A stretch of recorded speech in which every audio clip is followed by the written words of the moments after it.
الأنبياء والمرسلين وخاتم النبيين طبيب حبيب قلوبنا أبا القاسم محمد سلام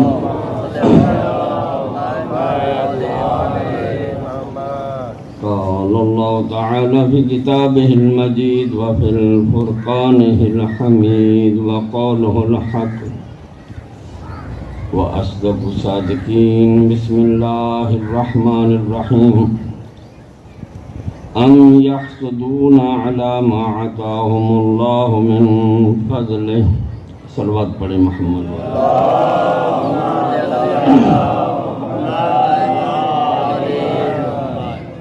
نعرہ تکبیر نعرہ رسالت نعرہ حیدری حسینیت یزیدیت بلند آواز سے صلوات پڑھیں محمد و آل محمد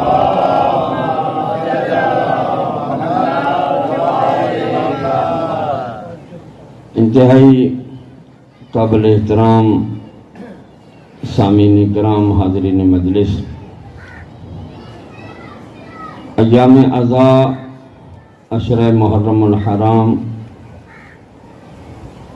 جو کہ نسبت رکھتا ہے کربلا سے، اور کربلا دنیا کے لیے ایک عظیم پیغام ہے،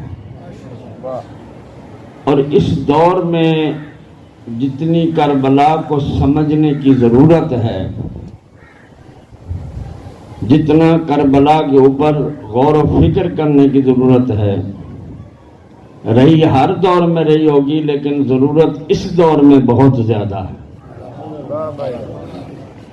کہ اتنی زیادہ ضرورت ہے اس بات کے اوپر کہ ہم امام حسین علیہ السلام کے اس عظیم مقصد کو صرف فکری طور پر نہیں، زبانی نہیں، عملی طور پر دنیا کو دکھائیں کہ اب وہ وقت نہیں رہا کہ ہم صرف مجالس کی حد تک شیعہ ہوں یا گھر کی حد تک شیعہ ہوں، علم لگا لیا ہے اب میں شیعہ ہو کیوں نہ، اب کردار کا وقت ہے کہ کردار ظاہر کرو اپنا، کہ دنیا ترقی کر گئی ہے علم کے حوالے سے، آج دیکھیں گے تو کہاں سے کہاں پہنچے ہوئے ہیں، تو اس لحاظ سے جب تک عملی مومن نہیں بنو گے، کردار کے مومن نہیں بنو گے، گفتار کے مومنوں کی اب ضرورت نہیں ہے،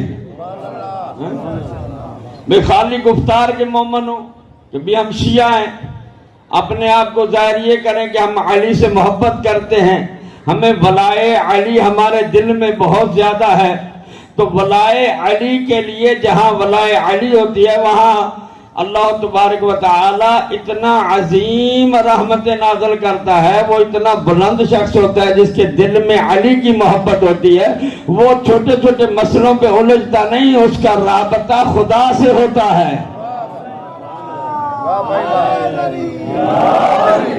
یعنی جس کے دل میں علی کی محبت ہوتی ہے نا، وہ معمولی انسان نہیں ہے، چھوٹا بندہ نہیں ہے، اس کی فکر بھی بڑی ہے، اس کا عمل بھی بڑا ہے۔ اس لیے دوستو اور بزرگوں، محرم الحرام کے مہینے میں ہم صرف عزادار بنتے ہیں، اس کے بعد ہماری عزاداری زیادہ زیادہ 2 مہینے 10 دن رہیں گے، ہم عزادار اپنے اپنے کاموں میں مصروف ہو جاتے ہیں، بلکہ ہونا تو یہ چاہیے کہ جیسے سید الساجدین نے کربلا کے بعد عظیم عمل کیے، تو جو ہے نا نیاز حسین، امام سجاد علیہ السلام کربلا کے بعد صرف روتے نہیں رہے، 40 سال گریہ موجود ہے امام کا، لیکن ساتھ ساتھ معاشرے کی اصلاح بھی کرتے رہے کہ میرے مولا نے 3 عظیم کام کیے کربلا کے بعد، جو معاشرے کی اصلاح کے لیے بھی تھے، اپنی امامت کا نظام بھی چلاتے رہے، کربلا والوں کے لیے گریہ بھی کرتے رہے، کربلا کا پیغام بھی پہنچاتے رہے ہیں۔ آپ نے کبھی کتاب اٹھائی ہے صحیفہ کاملہ کہ جس میں امام سجاد کی دعائیں ہیں، دشمنوں کے جاسوس گھیرے ہوئے ہوتے تھے سید الساجدین کو، مسجد نبوی میں جا کر، حالت سجدہ میں جا کر جب دعائیں مانگتے تھے تو ہر جملے کے بعد محمد و آل محمد پر درود بھیج کے دنیا کو پیغام دیتے تھے. اگر کوئی سلام کے قابل ہے تو وہ علی ابن ابی طالب ہیں. اگر کوئی درود کے قابل ہیں تو وہ ہم ہیں کہ ہمارے اوپر سلام بھیجا جائے. یعنی امام نے دعاؤں کے ذریعے پیغام کربلا دیا. واہ بھائی واہ. کہ ایک تبلیغ، عظیم تبلیغ کی امام سجاد علیہ السلام نے صحیفہ کاملہ میں. لیکن آج ہم شیعہ نے حیدر کرار جن کے شیعہ ہونے کا دعویٰ ضرور ہے لیکن صحیفہ کاملہ سے بھی آشنا نہیں ہے. ہم یہ ہر مجلس میں حدیث سن رہے ہیں کہ پیغمبر نے آخری وقت میں بولا انی تارک فیکم ثقلین کتاب اللہ و اطراتی و اہل بیتی، کہ میں تم میں دو چیزیں چھوڑ کر جا رہا ہوں، ایک اللہ کی کتاب اور دوسری میری اطرت ہے. لم یفترقا، دونوں آپس میں کبھی بھی جدا نہیں ہوں گے. حتیٰ یارد علی الحوض، حتیٰ کہ جب حوض کوثر پر پہنچیں گے تو دونوں میرے پاس پہنچیں گے. یعنی قرآن بھی پہنچے گا، اہل بیت بھی تشریف لائیں گے، تو گویا دونوں برابر ہیں. اب جو صرف علی علی کرتا ہے اور قرآن نہیں پڑھتا تو کل محمد پوچھیں گے نہیں کہ تو نے اہل بیت کو یاد کیا اور قرآن کو چھوڑ دیا، اور جو قرآن پڑھتا ہے اہل بیت کو یاد نہیں کرتا.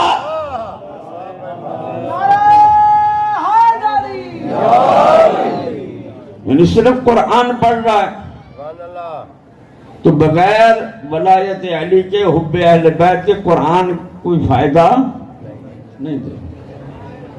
اور ایک اگر بندہ صرف عزاداری کر رہا ہے اور تلاوت قرآن نہیں کرتا تو اس کو عزاداری بھی اس طرح کوئی فائدہ نہیں دے گی. کیونکہ ہمارے ائمہ فرماتے ہیں کہ بے معرفتہ عمل جو ہوتا ہے اس کا بھی کوئی فائدہ نہیں ہوتا. یعنی معرفت کے ساتھ عمل کریں. عزاداری سید الشہداء ہمیں ایک عظیم پیغام دے رہی ہے. اب اس میں سب سے پہلے دیکھیں جو پیغام ہے عزاداری میں وہ ہے عاجزی کا پیغام. نبلت ہو بندے میں. عزادار میں کیا ہونا چاہیے؟ عاجزی ہونی چاہیے. عاجزی، نبلت. سمجھ جائے نا سندھ میں عاجزی کہیں گے، سندھی میں احمد نبلت کہیں گے. ہے نا میرے ساتھ؟ ٹائم بھی تھوڑا سا رہ گیا ہے اور آپ کی توجہ بھی چاہوں گا تاکہ ایک پیغام دے سکوں. میں نے بہت بڑا پیچھے تمہیدی مضمون چھوڑا اور آخری گفتگو آپ کے ساتھ پھر کبھی انشاءاللہ اس سے مزید آگے. کہ عزادار کے اندر پہلی خوبی یہ ہونی چاہیے کہ اس کے اندر تکبر نہیں ہونا چاہیے. اگر عزادار میں تکبر ہے تو وہ جان لے کہ اس نے حسین کو مانے نہیں ہے. توجہ کر لے اس چیز کے اوپر. پہلی چیز جس سے اللہ کو بھی نفرت ہے، اس کے حبیب کو بھی نفرت ہے، اہل بیت اطہار کو بھی نفرت ہے، وہ ہے حسد، تکبر. انسان تکبر میں نہ جائے، غرور میں نہ جائے، عاجزی رکھے. یہ تو پیغمبر اکرم نے مسجد نبوی میں بیٹھے ہوئے اپنے اصحاب کو بھی بولا تھا کہ اے میرے صحابہ، میں دیکھ رہا ہوں کہ تم نمازی تو ہو گئے ہو. تو جو ہے نا نیاز حسین کہ نمازی تو ہو گئے ہو، لیکن نماز کا جو مغز ہے، جو نماز کا نتیجہ ہے، اور آسان کروں جو نماز کے آثار ہیں، آثار چہرے سے ظاہر ہوتے ہیں نا کہ بلا. پیغمبر فرما رہے ہیں کہ جو نماز کے آثار ہیں نا، جو نتیجہ ہے، جو مغز نماز ہے، وہ میں تمہارے چہروں میں نہیں دیکھ رہا. تو سارے صحابہ پریشان ہو گئے کہ یا رسول اللہ، ہم تو آپ کے پیچھے نماز پڑھ رہے ہیں، اب وہ آثار کیا ہے؟ تو پیغمبر نے فرمایا میں دیکھ رہا ہوں کہ تمہارے چہروں پر عاجزی نہیں ہے.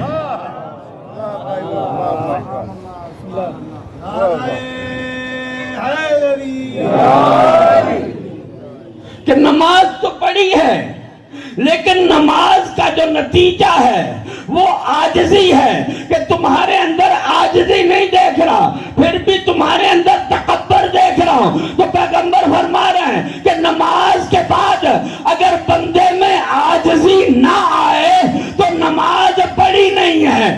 ایسے ہی اگر حسین کی عزاداری کے بعد بندے میں عاجزی نہ آئے تو عزادار بنے ہی نہیں ہے۔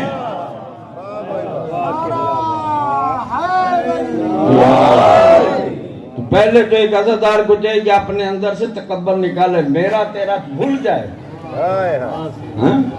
بڑی عزاداری چھوٹی عزاداری ذہن سے نکال دے، بڑی انجمن چھوٹی انجمن ہے ذہن سے نکال دے۔ یہ محرم تو ہے ہی میرے مولا حسین کا۔ بڑا خطیب چھوٹا خطیب نہیں ہوتا، سننے والے کا مزاج ہے۔ اپنے مزاج کو بدلے، صرف آئیں عبادت کے لیے، لذت کے لیے نہیں۔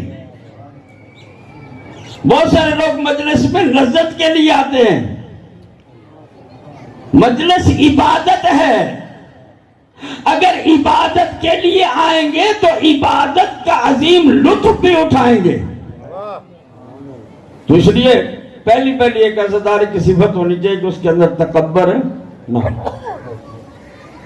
بہت سارے واقعات ہیں تکبر کے حوالے سے جو میں آپ کے سامنے عرض کر سکتا ہوں، لیکن وقت نہیں ہے اس طرف جائیں۔ دوسری چیز جو ایک عزادار کو جس پر انتہائی توجہ دینی چاہیے، وہ قرآن میں درس دے رہا ہے کہ سورہ نساء کی آیت نمبر 56 کہ اللہ فرما رہے ام یحسدون الناس علی ما عطاہم اللہ من فضلہ، کہ اللہ کہہ رہا ہے کہ لوگ ان سے حسد کیوں کرتے ہیں، لوگ حسد کیوں کرتے ہیں۔ یعنی ایک عزادار میں حسد نہیں ہونا چاہیے۔ مولا علی علیہ السلام نے خط لکھا نا حاکم شام کو، نہج البلاغہ میں موجود ہے خط، تاکہ تم حاسد ہو اور ہم محسود ہیں۔ تھوڑا جملہ مشکل ہے، میں تشریح کرتا ہوں اس کی، کہ تم حاسد ہو اور ہم محسود ہیں۔ امام باقر علیہ السلام نے بھی اس حدیث کو بیان فرمایا کہ پوری دنیا جو ہے اس میں لوگ حسد کرنے والے ہیں، لیکن ہم محسود ہیں، ہم کسی سے حسد نہیں کرتے، ہم حسد کرتے ہی نہیں۔ اہل بیت کے پاس تو یہ چیزیں ہیں ہی نہیں نا۔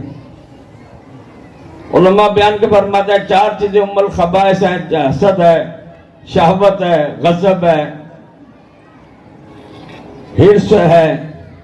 یہ چیزیں وہاں موجود نہیں ہیں۔ جب ہمارے ائمہ کے پاس حسد نہیں ہے تو پھر ہمیں بھی حسد سے پاک ہونا چاہیے۔ پیغمبر نے فرمایا کہ جس دل میں علی کی محبت ہوتی ہے وہاں حسد داخل ہی نہیں ہو سکتا۔ اب تھوڑا اپنے ذہنوں کو بلند کرے اور توجہ کرے، حسد ہوتا کیا ہے؟ حسد یہ ہوتا ہے کہ بندہ کہتے ہے اس کے پاس اتنا ہے میرے پاس کیوں نہیں ہے، اللہ نے اس کو دے دیا مجھے نہیں دیا، یہ ہوتا ہے حسد۔ اب جس بندے کے اندر یہ حسد پیدا ہو جائے وہاں علی کی محبت آ ہی نہیں سکتی۔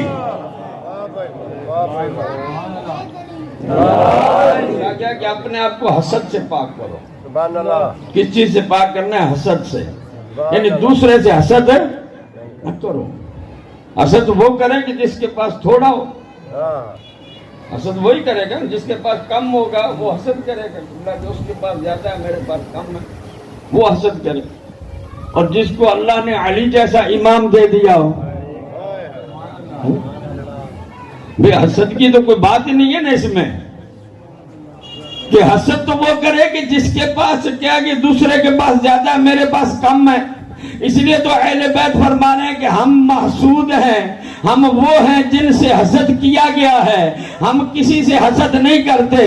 کیوں؟ اس لیے کہ دنیا کے جتنی فضیلتیں ہیں اللہ نے اہل بیت کو عطا کر دی ہیں۔ اب جن کو اتنی فضیلتیں رب نے عطا کر دی ہے اور کائنات میں ان سے بڑا کوئی ہے ہی نہیں، تو وہ کس سے حسد کریں گے؟ دنیا نے فضائل اہل بیت پر حسد کیا، اہل بیت نے کسی پر حسد نہیں کیا۔ جب اہل بیت نے نہیں حسد کیا تو پھر مومن کو بھی چاہیے نا کہ وہ اس طرف نہ جائے، مومن کو بھی حسد نہیں کرنا چاہیے، دعا دینی چاہیے، پروردگار تو نے اس کو بھی دیا ہے، اس کو اور زیادہ ہے، اور اپنے فضل سے مجھے بھی عطا کر۔ حسد کرنے کے بجائے انسان اس طرف آئے۔ تو عزادار کے اندر حسد نام کی چیز نہیں ہونی چاہیے۔ تیسری چیز، بہت ساری حدیث کا مجموعہ بیان کر رہا ہوں کہ احمد نے فرمایا کہ ہمارے چاہنے والے کے اندر تکبر نہیں ہونا چاہیے، حسد نہیں ہونا چاہیے۔ تیسری چیز، حرص نہیں ہونا چاہیے، کہ لالچ نہ ہو۔ آج لالچ کی وجہ سے بھائی بھائی کو قتل کر رہا ہے، لالچ کی وجہ سے ایک دوسرے کا حق چھینا جا رہا ہے۔ لالچ کہاں ہوتا ہے؟ لالچ ماں ہوتا ہے نا کہ بھئی پہلے میرے پاس اتنا تھا اب کم ہو گیا ہے تو اور زیادہ کر لو۔ اس کو زیادہ کرنے کے لیے انسان کیا کرتا ہے؟ لالچ کرتا ہے۔ پہلے بیت فرماتے ہیں کہ لالچ نہیں ہونا چاہیے مومن کے اندر۔ اگر مومن لالچی ہے تو سمجھو کہ اس نے اہل بیت کے دروازہ دیکھے ہی نہیں ہے، وہ ایمان کے قریب میں نہیں گیا۔ کیوں؟ اس لیے کہ لالچ وہ کرے کہ جس پر کے پاس اور کم ہو جائے تو وہاں لالچ ہوتا ہے۔ اہل بیت کی محبت اتنی عظیم ہے کہ کم نہیں ہوتی، جیسے جیسے آگے بڑھو گے زیادہ ہوتی چلی جائے گی۔ محبت اہل بیت میں تو کمی آتی نہیں۔ انسان لالچ کرے کہ دوسرے کے پاس زیادہ ہو گیا میرے پاس کم ہو گیا۔ اور اس سے آگے عرض کروں، اہل بیت فرماتے ہیں کہ ہمارے چاہنے والا جو ہے اس کے اندر شہوت نہ ہو، خواہشات نفسانی اس کی زیادہ نہ ابھرے، شہوت نہ ہو، کہ آخرت کی دائمی چیزوں کو چھوڑ کر، جو آخرت میں کام آنے والی چیزیں ہیں ان کو چھوڑ کر دنیا کی چیزوں میں گم ہو جائے۔ دنیا کی چیزوں میں یقین کیجئے، اس جملے کی بہت ساری تشریح کرنا چاہتا ہوں لیکن وقت بہت ہی تھوڑا ہے اور پیغام بھی دینا چاہتا ہوں آپ دوستوں کو، اس لیے سارے مضامین ادھر ادھر کی باتیں چھوڑ کے صرف یہ عرض کرتا ہوں کہ ایک مومن جو ہے اس کو نہیں چاہیے کہ وہ دنیا کی چیزوں سے دل لگائے، دنیا کی چیزوں گھٹیا چیز۔ دنیا ذنوب سے ہے، ذنوب کا معنی پستی ہے، پست چیزیں، گھٹیا چیزیں، یعنی وہ چیزیں جو آخرت میں کام نہ آئیں، صرف دنیا میں کام آنے والی چیزیں۔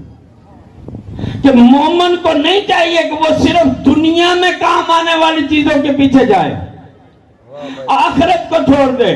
تو حرص و لالچ وہاں آتا ہے جہاں آخرت میں کام آنے والی چیزوں کو چھوڑ کر دنیا کی چیزوں کے پیچھے بھاگیں گے تو یقیناً حرص بھی پیدا ہوگا، لالچ بھی پیدا ہوگا، اور وہ انسان اسی دنیا میں بدبخت ہو کر مرے گا جو لالچ میں مر جاتا ہے۔ مومن تو سخی ہونا چاہیے، کیوں؟ اس لیے کہ مولا علی علیہ السلام کی پہلی نشانی سخاوت جو ہے۔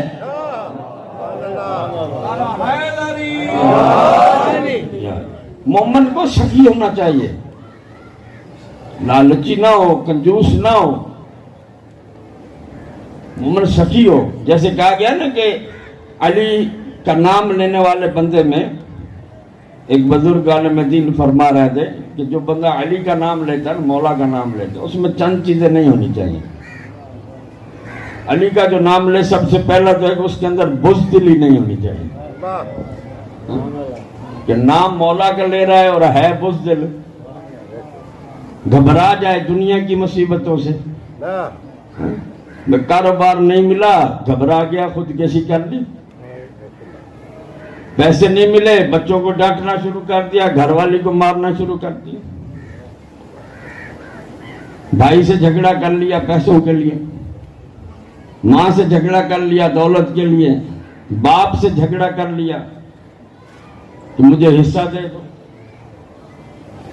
یہ چیزیں صاحب ایمان کے لیے تو نہیں ہے نا. مومن تو بردبار ہوتا ہے. پیغمبر فرماتے ہیں خیر الناس من ینفع الناس، تم میں سے بہترین انسان وہ ہے جو دوسرے کے لیے نفع کا سوچتا ہے. ارے تو اپنے بھائی کی بہتری کے لیے سوچ، تجھے بھی مولا عطا کرے گا.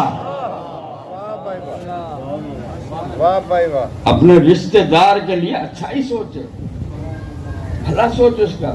جب تو بھلا سوچے گا اللہ بھی تیرے ساتھ بھلا ہی کرے گا. تو کہا کہ پہلی چیز جو ہے کہ یا علی مدد کہنے والے کے پاس ہونی چاہیے، وہ یہ کہ اس کے اندر بزدلی نہ ہو. بزدل وہ ہوتا ہے جو چھوٹی چھوٹی بات کے اوپر جھگڑے شروع کر دیتا ہے. یہ بزدلی کی علامت ہے، جھگڑے کرنا، گھبرا جانا. بزدل گھبراتے ہیں. یہ ہمارے پاس تو اہل بیت کی سیرت موجود ہے. اگر گھر میں فاقے ہے تو جناب زہرا کے دروازے کی طرف دیکھ لے. وہاں 3 دن کے فاقے، کائنات کے مالک ہے، لیکن ظاہری دنیا میں فاقوں میں رہ رہے ہیں. اور اگر لباس کی تنگی ہے تو علی علیہ السلام کی سیرت دیکھ لے کہ ایک ہی لباس کو بار بار سیے جاتے تھے. جب سارے مل کے گئے نا میرے مولا کے دروازے پہ کہ بھئی آپ کو بادشاہی دیتے ہیں، تو مولا اپنے پرانے جوتے گانٹ رہے. پوچھا ابن عباس بتا تو تیری حکومت کی قیمت کیا ہے؟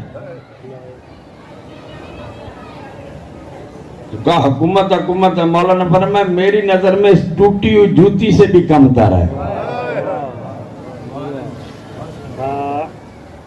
اب محب علی کا بندہ ہے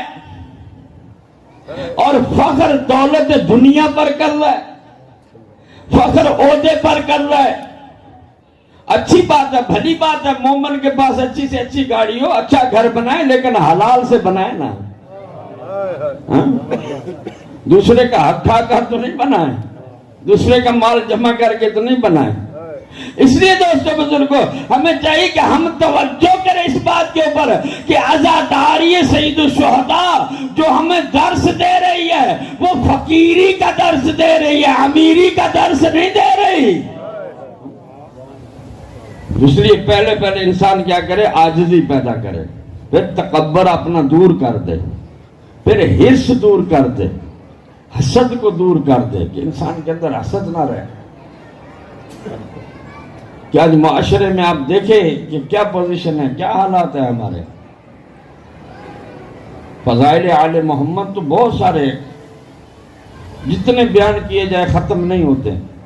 لیکن تھوڑا ہم اپنے وجود کے اوپر بھی توجہ کریں. ہم آئے کس لیے ہیں، ہماری زندگی کا مقصد کیا ہے، اللہ تعالیٰ نے ہمیں دنیا میں کیوں بھیجا ہے.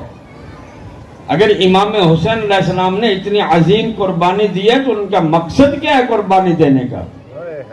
آج قیامت تک کے لیے عزاداری سید الشہداء کے صف ماتم بچھائی ہوئی ہے اور اللہ اس ذکر کو بڑھا رہا ہے. تو اس کا مقصد کیا ہے؟ جب تک ہم اپنا کردار درست نہیں کرتے. دیکھیں نا کئی بندے ایسے ہیں جو سال سے مجلس کروا رہے ہیں. بس آخری بات، سال سے مجلس کروا رہے ہیں، کئی سال گزر گئے، عشرے ہو رہے ہیں، مجلس کرواتے ہیں. لیکن کبھی آپ خود اس کو دیکھیں کہ اس کی حالت بدلی ہے. کبھی غور کریں کہ میں اپنے مولا کے کتنا قریب پہنچا ہوں مجلس کے ذریعے. میں مجلس کرواتا ہوں، کیا کبھی نماز شب پڑھی ہے؟ آدھی رات کو اٹھ کے کبھی اپنے رب کے حضور سجدہ کیا ہے؟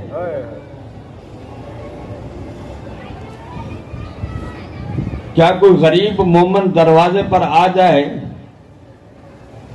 تو اس کی حاجت پوری کی ہے؟ کتنے سادات غریب ہیں. ہم مجالس میں تو ماشاءاللہ لاکھوں خرچ کر رہے ہیں، اچھی بات ہے. مولا کی عزاداری خرچ کرنا چاہیے، اس میں کوئی حرج نہیں، لیکن کم از کم جن کے صدقے میں مجلس کروا رہے ہیں ان کی اولاد کا تو خیال رکھیں۔ اپنے غریب بھائی بہن عزیز و اقارب، مجلس ہو رہی ہے لیکن درجہ نہیں بڑھ رہا۔ استاد میرے سامنے بیٹھے ہوئے اسکول میں پڑھاتے ہیں، ان کو پتا ہے کہ ایک بچہ جو پچھلے سال پہلی میں تو آج دوسری میں ہے، جو دوسری میں ہوگا اگلے سال تیسری میں چلا جائے گا، چوتھی پانچویں میں چلا جائے گا۔ ذرا مومن بھی تو دیکھے کہ اس سال عزاداری میں نے کی ہے تو اتنی معرفت نہیں تھی، نماز نہیں پڑھتا تھا، کیا اگلے سال والی عزاداری کے ہوتے ہوئے میں نمازی ہو گیا ہوں؟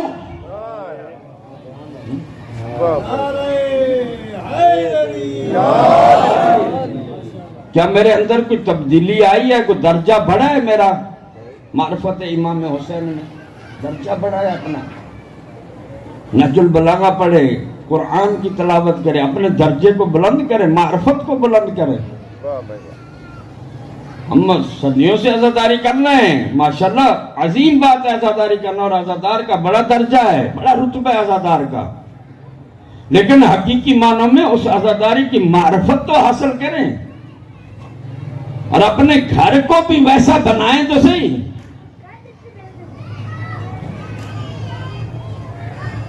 اس وقت بہت زیادہ ضرورت ہے، میں نے پہلے جملہ عرض کیا کہ اس وقت ضرورت ہے عمل و کردار کو دکھانے کی کہ شیعہ حقیقت میں شیعہ کیا ہے۔ لوگ متوجہ ہو رہے ہیں تمہاری طرف، شیعت کا پیغام دور دور تک پہنچ رہا ہے، شیعت کا خوبصورت چہرہ دنیا پہچان رہی ہے۔ اب لوگ متوجہ ہیں اس بات کی طرف کہ واقعاً اگر کوئی زندہ قوم ہے تو یہ حسین کے عزادار ہیں، اگر کوئی معرفت والے انسان ہیں تو وہ کربلا کو یاد کرنے والے ہیں، اگر کوئی حیا والے ہیں تو کربلا کو یاد کرنے والے ہیں، اگر دنیا کے اندر عدل و انصاف کا پرچم بلند کر سکتے ہیں تو علی کے چاہنے والے کر سکتے ہیں۔ دنیا متوجہ ہو چکی ہے اس چیز کی طرف، اور آج لوگ اس چیز کا اظہار کر رہے ہیں کہ واقعاً کربلا میں ایک سکون موجود ہے، کربلا میں ایک معجزہ موجود ہے، کربلا میں ایک درس موجود ہے انسانیت کا۔ لیکن جب ہم اپنے کردار کو دیکھ رہے ہیں تو ہمیں اپنے کردار کو بلند کرنا چاہیے، تاکہ اگر اس گاؤں میں ہمارے سنی بھائی رہتے ہیں تو ان کو بھی یہ ہو کہ بھی شیعہ ہمارے بھائی ہیں۔ جھنڈو جام میں جائیں تو دیکھیں کہ لوگ آپ کا استقبال کریں گے، علی کا چاہنے والا آ رہا ہے۔ اور یہ کیسے ہوگا؟ یہ عمل سے ہوگا، کردار سے ہوگا، علم سے ہوگا، کیونکہ عزت پیسے سے نہیں ملتی، عزت طاقت سے نہیں ملتی، عزت عمل سے ملتی ہے، کہ جتنا عمل اچھا ہوگا اتنا ہی معزز ہوگا۔ اور پھر عزت یہ نہیں کہ سامنے ہو، پیسے والے کی سامنے عزت کرتے ہیں لوگ، لیکن جب وہ چلا جاتا ہے بعد میں کیا کہتے ہیں؟ ہم خود ایسا کرتے ہیں، سامنے آیا وہ سردار آ گیا، ڈیرا آ گیا، صاحب آ گیا، بڑی عزت، بڑا اکرام، بڑا احترام، لیکن جب چلا جاتا ہے وہی بات شروع ہے، بھی حرام کا کمایا ہوں۔ یہ عزت نہیں ہے، عزت اس میں کہ تم چلے جاؤ تو بعد میں بھی لوگ کہیں گے یار واقعاً مولا کا عزادار ہے، واقعاً شیعہ ہے، مومن ہے۔ ہاں دوستو بزرگوں، کربلا ایک عظیم پیغام کا نام ہے، اس پیغام کی طرف ہمیں توجہ دینی چاہیے۔ ایسے نہیں اہل بیت اطہار نے اتنی بڑی عظیم قربانی دی۔ یہ دن عزا کے دن ہے، رونے کے دن ہے۔ جو حسین پر ہوتا ہے اس کا دل صاف ہو جاتا ہے۔ ہمیں فرماتے ہیں جو ہماری مجلس میں آ جاتا ہے نا، ہمارے جد حسین کو بیٹھ کر روتا ہے، اللہ تعالیٰ اس کے گناہ بخش دیتا ہے۔ جناب زہرا اس کو دعا دیتی ہے کہ تو نے میرے مظلوم کا ماتم کیا، تو میرے حسین کو رویا ہے۔ ہم مومنین کرام، کربلا میں عظیم درس موجود ہیں، نماز بھی موجود ہے، سخا بھی موجود ہے، سجدہ بھی موجود ہے، لیکن افسوس کہ ماننے والوں نے سجدہ بھلا دیا۔ پردہ بھی موجود ہے۔ آج ہم بی بی کی چادر کو یاد کر کے روتے ہیں، لیکن بازاروں میں جائیں تو مومنین کے بچے کس انداز میں گھوم رہے ہیں، ذرا یہ بھی تو سوچنا چاہیے کہ اہل بیت نے ایسے تو نہیں چادر دی تھی، مقصد تھا۔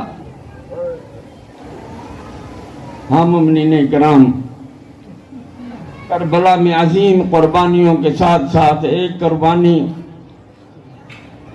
حضرت علی اصغر کی قربانی، تھوڑا سا ہم اپنے مولا علی اصغر کو یاد کرتے ہیں۔ 2 منٹ کا مصائب، 2 جملے آپ کے سامنے عرض کرتا ہوں، اگر دل میں آ جائے تو یاد کر لیجئے گا کہ علی اصغر کتنے مظلوم ہے، رباب کتنی مظلوم ہے۔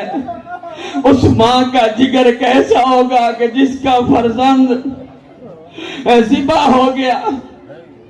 امام حسین جنگ کر رہے تھے کہ آواز آئی، حسین اپنے خیمے میں آؤ، اور میرا مولا جن کا جسم اطہر خون سے، شہداء کے خون سے تر تھا، کہیں علی اکبر کا خون لگا ہوا تھا، کہیں آنا محمد کا خون لگا ہوا تھا، خون آلود جسم کے ساتھ میرا مولا حسین خیمے میں آیا۔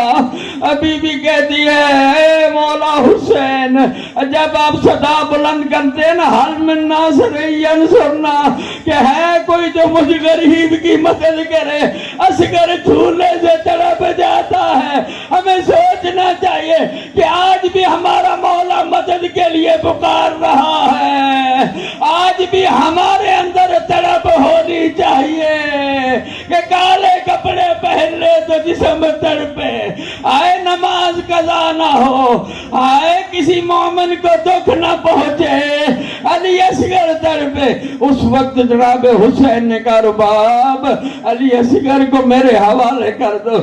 کہا مولا کیا کرنا چاہتے ہیں؟ کہا میں اس کو پانی پلانا چاہتا ہوں۔ حضرت علی اصغر شدت پیاس سے منہ کھلا ہوا تھا۔ امام نے اپنی گود میں علی اصغر کو اٹھایا اور لے کے چلے نہر فرات کی طرف، آواز دے کر کے دے، ظالموں تجھے دشمنی مجھ سے ہے، یہ میرا 6 مہینے کا اصغر ہے، اس کو 2 گھٹ پانی پلا دو۔ عمر ابن سعد کہتا ہے، حسین اب پانی اصغر کے لیے مانگ رہے ہو، اگر یہ خود بولے اور پانی مانگے تو پانی دیں گے۔ امام حسین نے کہا، اصغر اب تو جانے، نانا کی امت جانے۔ جناب علی اصغر کے لب ہلے۔ عمر ابن سعد کا حرملہ، یہ اہل بیت کے بچے ہیں، یہ بولتے جھولے میں بھی لب کھلنے سے پہلے آئے تیر مارو۔ تیر مارنے کا ارادہ کیا۔ علماء کہتے ہیں جب حرملہ ملعون نے تیر جوڑا نا، خیمے کے دروازے پہ ایک مستور کھڑی تھی جو کہہ رہی تھی، صبر کے ماننا، میں نے جی بھر کے دودھ بھی نہیں پلایا۔ دوسرا تیر جوڑا، وہ بھی ہاتھ سے گرا۔ جب تیسرا تیر جوڑا، علماء کہتے ہیں عمر ابن سعد نے پوچھا، حرملہ کیا وجہ ہے تیرے ہاتھ سے تیر گر جاتا ہے، تیرے ہاتھ کانپ جاتے؟ حرملہ جیسا ظالم بھی کہتا ہے کہ اے عمر ابن سعد، میرا تیر دیکھ، اصغر کا گلا دیکھ۔ اتنے چھوٹے سے گلے پہ تیر کا نشانہ لینے کا تو بڑا تیر انداز ہے. اس ملعون نے جب تیر کا نشانہ لیا اس لیے علماء کہتے علی اصغر صوبیہا اذن علا اذن کہ کان کی ایک لو سے دوسری لو تک علی اصغر ذبح ہو گئے. امام حسین نے علی اصغر کو ہاتھوں پر اٹھایا اور خیمے کی طرف آئے. اور کبھی حسین جیسا صابر خیمے کے قریب جاتا ہے اور کبھی واپس آتے ہیں, کبھی پھر خیمے کی طرف جاتے ہیں پھر واپس آتے ہیں. اتنے میں جناب سکینہ دوڑتی ہوئی آئی اور ابا کا پلو ہٹا کے دیکھا کہ علی اصغر کا خون بہ رہا ہے. ابھی بھی رو کر کہتی ہے بابا بتا تو صحیح نہر فرات کا پانی سرخ ہے. اللہ لعنت اللہ